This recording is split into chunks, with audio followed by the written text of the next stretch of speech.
Hi hello welcome to hash tag నా పేరు జకీర్.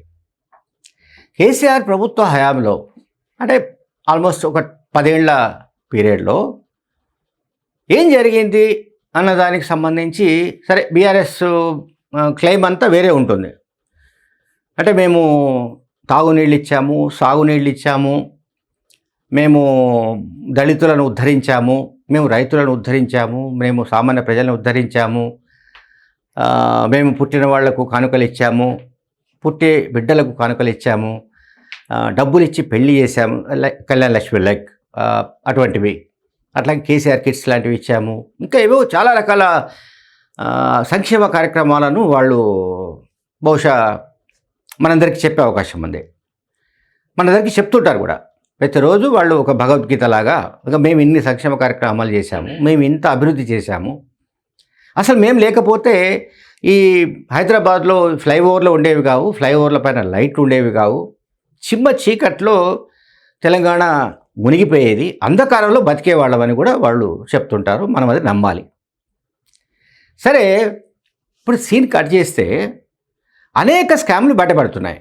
ఒక్కటి కాదు, రెండు కాదు, ఏది ముట్టుకున్న స్కామే. దళిత బంధు ఒక స్కామ్, అండ్ రైతు బంధు ఒక స్కామ్, గొర్రెల పంపిణీ ఒక స్కామ్, చేపల పంపిణీ ఒక స్కామ్, చివరకు విదేశీ విద్యా నిధి అని ఉంటుంది, అంటే ఓవర్సీస్ స్కాలర్షిప్, అదొక స్కామ్. ఇవన్నీ స్కాములు బయటపడుతున్నాయి. అది కూడా కాంగ్రెస్ ప్రభుత్వం వచ్చిన కారణంగా, రేవంత్ రెడ్డి ముఖ్యమంత్రి అయిన కారణంగానే ఇవన్నీ బయటకు వస్తున్నాయి. ఎందుకంటే ఒకవేళ కేసీఆర్ కనుక మళ్ళీ హ్యాట్రిక్ కొట్టి ఉంటే, పొరపాటునో గ్రహపాటునో 2023లో మళ్ళీ గెలిచి ఉంటే ఈ స్కామ్లు ఏవి బయటకు వచ్చే అవకాశమే లేదు, రూల్డ్ అవుట్. ఎందుకంటే కేసీఆర్ ప్రభుత్వం అంత పకడ్బందీగా నడిపింది. అసలు ఏ వ్యవస్థను కూడా వాళ్ళు దాన్ని ప్రశాంతంగా ఉండనివ్వలేదు. ఇప్పుడు ఏం జరుగుతుంది? లేటెస్ట్గా వచ్చిన సమాచారం, వార్తల ప్రకారం ఏంటి, ఇప్పుడు ఓవర్సీస్ స్కాలర్షిప్ ఏదైతే ఉందో అది కూడా స్కామ్ అని తేలిపోయింది. ఓవర్సీస్ స్కాలర్షిప్ అంటాం మనం, ఓవర్సీస్ స్కాలర్షిప్. ఓకే, దీని కింద అంటే ఎవరైతే విదేశాలకు వెళ్ళి వాళ్ళు చదువుకోవడానికి వెళ్తారో ఇందులో భారీ స్కామ్ జరిగినట్టుగా వార్తా కథనాలు వస్తున్నాయి.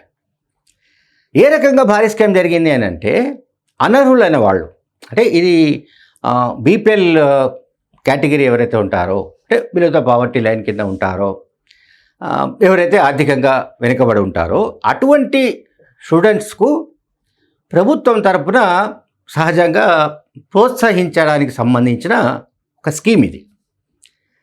ఈ స్కీమ్లో కూడా తమ అనుయాయులకు సంబంధించిన పిల్లలకు, లేకుంటే తమ అనుచర వర్గాలకు సంబంధించిన పిల్లలకు, లేదా తమ సామాజిక వర్గానికి సంబంధించిన పిల్లలకు ఎవరెవరికి ఏ రకంగా ఈ స్కీమ్ని అమలు చేస్తారో మనకు తెలియదు. అయితే 3-4 ఏళ్ళుగా ఈ స్కీమ్ పెండింగ్లో ఉంది. అది వేరే విషయం. మళ్ళీ రేవంత్ రెడ్డి ప్రభుత్వం రావడానికి ముందే, అంతకు ముందు నుంచే, ఇన్ అండ్ అరౌండ్ 2021-22 నుంచే ఈ స్కీమ్ అంతా విత్హెల్డ్, అంటే ఆగిపోయింది, అమల్లో లేదు. స్కీమ్ని ఆపేశారు. ఎందుకు ఆపేశారు ఏంటి మనకు తెలియదు. అయితే అంత ముందు జరిగిన ఈ స్కీమ్ అమలులో కొన్ని వ్యవహారాలు ఏవో అనుమానాస్పదంగా తోచి బీసీ వెల్ఫేర్ డిపార్ట్మెంటు విచారణ జరిపింది. బీసీ వెల్ఫేర్ విచారణ జరిపినప్పుడు తేలిన అంశాలు ఏంటంటే, మామూలుగా ఇన్కమ్ ట్యాక్స్ కట్టే కుటుంబాలకు ఇది వర్తించదు. ఇప్పుడు బీసీ వెల్ఫేర్ డిపార్ట్మెంట్ చేసిన విచారణలో ఇవన్నీ బయటకు వచ్చాయి. అంటే ఐటీ ఎవరైతే కడతారో, ఐటీ కట్టే ఫ్యామిలీలో ఉన్న వాళ్లకు, పిల్లలకు, విద్యార్థులకు ఈ స్కాలర్షిప్ వర్తించదు. కానీ కేసీఆర్ హయాంలో అటువంటిది ఏది కూడా అసలు లెక్క పత్రం లేకుండా రిలీజ్ చేసి పాడేశారు. దాదాపు ఈచ్ స్టూడెంట్స్ 25 lakhs చొప్పున మంజూరు చేసినట్టుగా కూడా ఇప్పుడు విచారణలో తేలింది. సో ఒక్కొక్క విద్యార్థి 25 లక్షల చొప్పున, ఇప్పుడు విద్యార్థులకు ఓవర్సీస్ స్కాలర్షిప్ ఇవ్వకూడదని అనట్లేదు, ఇవ్వవలసిందే, ఆ పథకాన్ని అమలు చేయాల్సిందే. అయితే ఈ పథకానికి చాలా కాలం నుంచి, చాలా ఏళ్ల నుంచి కొన్ని రూల్స్ పెట్టుకున్నారు, కొన్ని నిబంధనలు ఉన్నాయి. అర్హులు ఎవరు, ఏ రకంగా దాన్ని కేటగరైజ్ చేయాలి. ఇక్కడ ఇప్పుడు పత్రికల్లో వస్తున్న కథనాలను బట్టి ఏంటంటే, ఎవరైతే ఎలిజిబుల్ ఉంటారో, అర్హులు కాని వాళ్ళు ఉంటారో వాళ్లకు ఈ పథకం కింద వర్తింపజేశారు. అంటే దీన్ని బట్టి మనకి ఫర్ ఎగ్జాంపుల్ 10 మంది అర్హులైన వాళ్ళు ఉన్నారు అనుకోండి, ఓకే, బ్యాక్వర్డ్, ఫైనాన్షియల్లీ బ్యాక్వర్డ్ వాళ్ళు, ఇది వాళ్లకు వర్తించాల్సిన అమౌంట్ ఆల్రెడీ ఫైనాన్షియల్లీ సౌండ్ ఉన్న ఫ్యామిలీస్కి, వాళ్ళ పిల్లలకు, వాళ్ళ స్టూడెంట్స్కు కనుక వెళ్ళి ఉంటే ఈ 10 మందికి లాస్ అయినట్టు లెక్క. అంటే దీన్ని బట్టి చూడండి, ఈ స్కాములు అనేవి కుంభకోణం పెద్దగా ప్రతిదీ లక్షల కోట్లలో ఉండాల్సిన అక్కర్లేదు. అది 100 కోట్ల స్కామ్ అయినా స్కామే, 10 కోట్ల స్కామ్ అయినా స్కామే.